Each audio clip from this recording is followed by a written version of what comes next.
You want to know the best way to connect with a buyer directly when you're trying to sell your home on your own without having to hire an agent? Would you like to know how to rewrite the rules in your favor by knowing something you can do that is illegal and unethical for licensed agents and agencies to even practice, but it's entirely within your rights as a homeowner of the information age?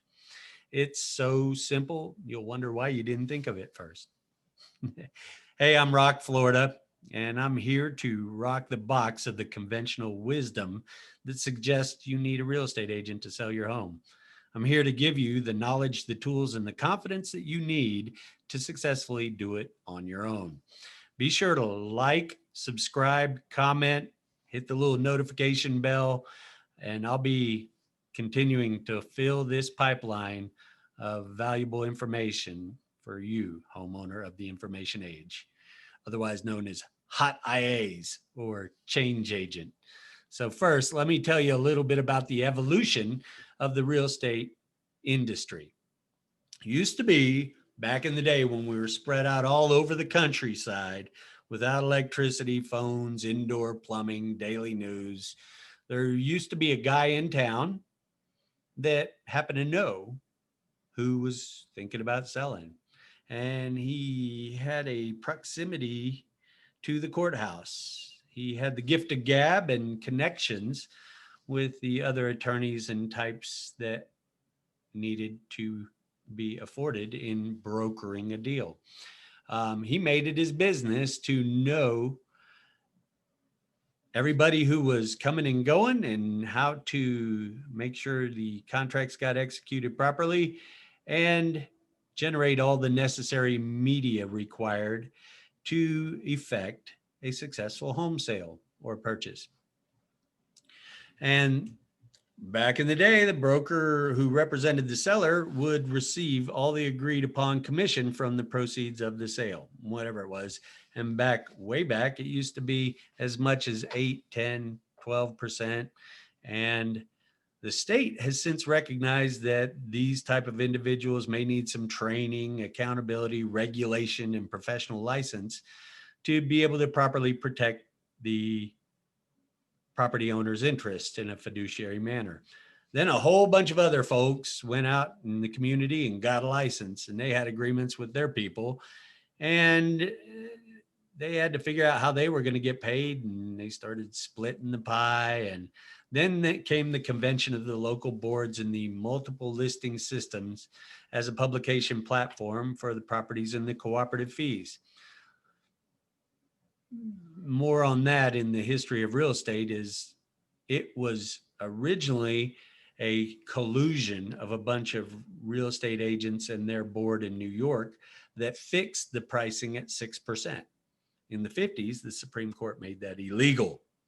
So, but ever since, in a nice linguistic twist, it's just been suggested 6%, just so you know. Then came pocket listings, agents trying to keep both sides of the listing and safeguard their client's interest.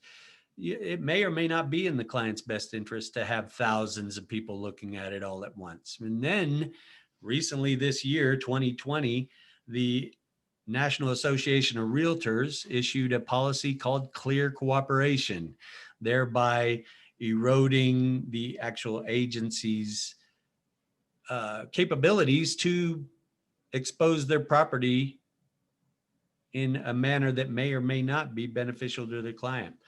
Bureaucracy, laws, ethics, policies, which enacted regulations on agencies to publish every property the same way on the same day. And all these are designed to keep the peace between cooperating agencies that are all fighting for the 6% piece of your pie. And all you wanted was to sell your house, right? Preferably at the best time for you and your family, for as much as possible to the highest and best buyer for the most money with the least stress, right? In between these definitive epochs of change came certain advances in technology that grew out of the World Wide Web of information called the internet. public information databases to personal publication platforms to syndicated search sites to social media platforms. All of these advances have allowed for and empowered the average consumer to transform themselves into an extraordinary producer. Produce content, publish, and promote. Fast forward to today. The best way for a homeowner of the information age to attract the highest and best buyer directly is to self-promote. Okay? Self-promote. Agents promote themselves with their shining mugs on their signs and bus stop benches and billboards. You know, they promote themselves all over the place while not specifically addressing their particular property. Self-promote.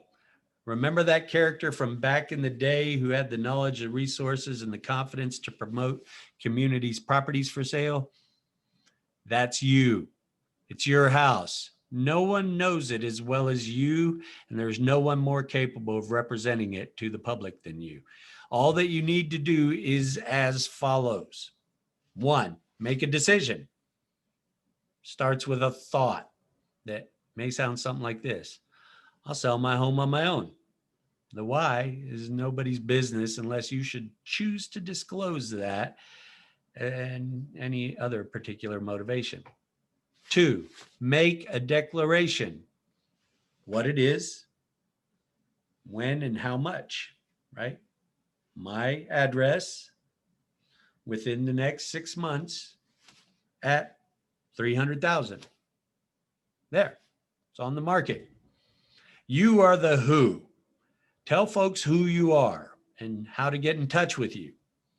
Okay, in your offering, whether it's a sign in your yard or a posting on Zillow or a flyer that you hand out at the office, Christmas party, make sure that people know who you are and how to get in touch with you.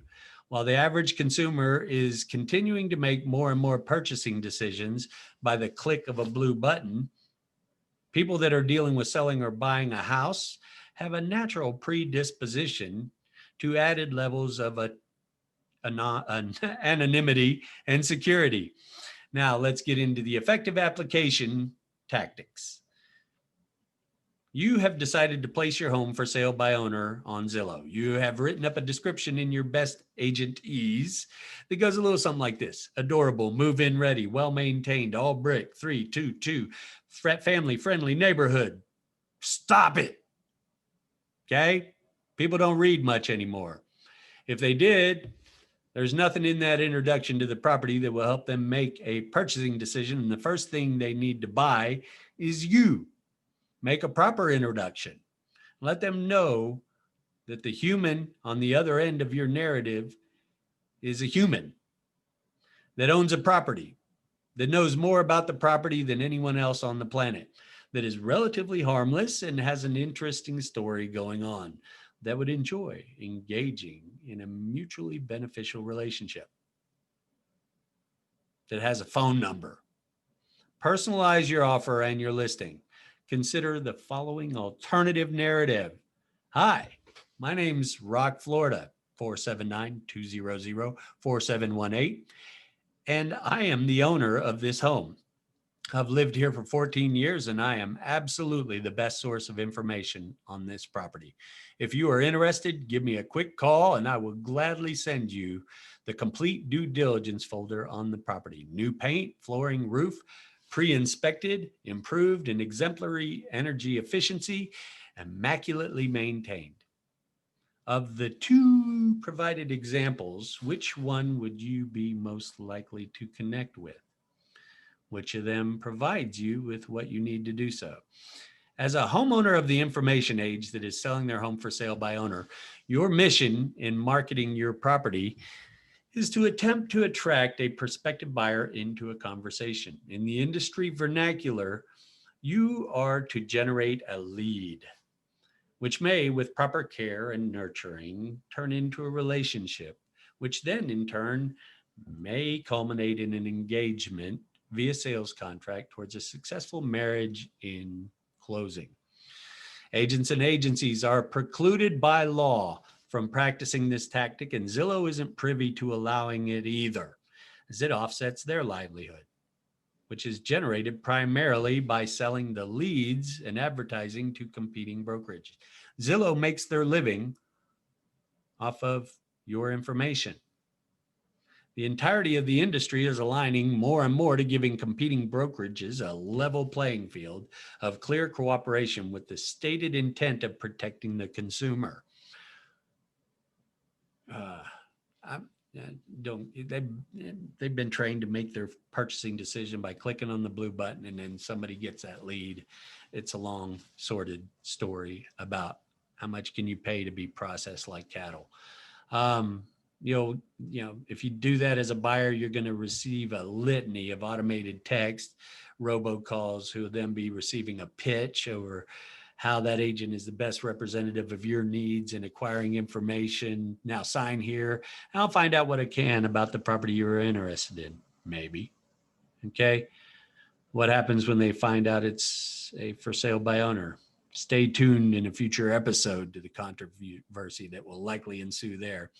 In my years of developing alternative processes, platforms, and systems of selling homes, I've determined and proven that you don't need to plug your listing into the MLS and have thousands of people looking at your property to achieve the most profitable, least stressful sale.